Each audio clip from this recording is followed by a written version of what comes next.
دایی ناموسن قلعه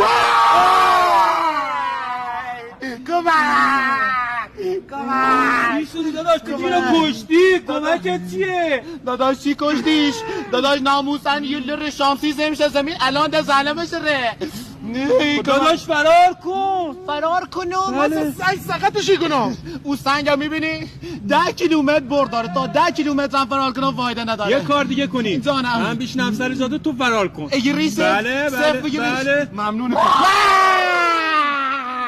سب اولی دست بگه ممنون تو بابا چه سیف بگه بشین فاطمه نستریو ممنون تو جونم حالا من چیکار کنم؟ صبح تا من چیکار میکردم خب میگفتم چی؟ کمک آفرین تا دنیا نمگیر نکه بلند بگو کمک کمک